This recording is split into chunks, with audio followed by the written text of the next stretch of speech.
Hello hello hello friends, ఎలా ఉన్నారు అందరూ? ఏంటి సంగతిలో? అయితే ఫ్రెండ్స్, మీరు మీకు ముఖ్యమైన వ్యక్తికి మెసేజ్ పెట్టినప్పుడు ఏం చేస్తారు?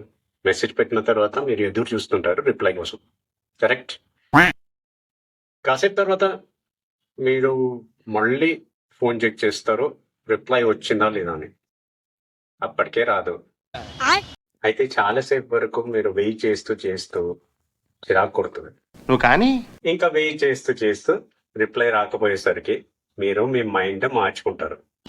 సరే అని డిలీట్ చేస్తారు మెసేజ్. డిలీట్ చేసిన మరో క్షణం రిప్లై వస్తుంది, ఏం డిలీట్ చేసినావు అని.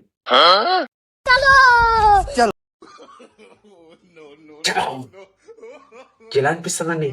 మైండ్ దొబ్బినట్టు అనిపిస్తుందా లేదా? చూస్తున్నా, అన్ని అబ్జర్వ్ చేస్తున్నా. అయితే మళ్ళీ ఏం చేయాలి?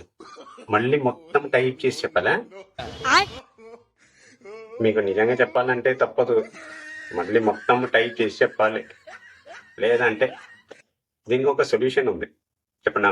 నువ్వు కానీ ఇట్లా మీతో కూడా జరుగుతుందంటే దాని ఒక మంచి సొల్యూషన్ ఉంది, చెప్పనా? మీరు మెసేజ్ టైప్ చేస్తారా, కాసేపు తర్వాత వెయిట్ చేసిన తర్వాత డిలీట్ చేస్తారా?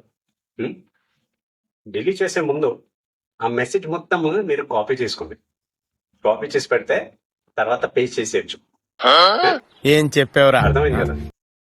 అది చేయండి, మంచి సొల్యూషన్. సరే, ఉంటానా?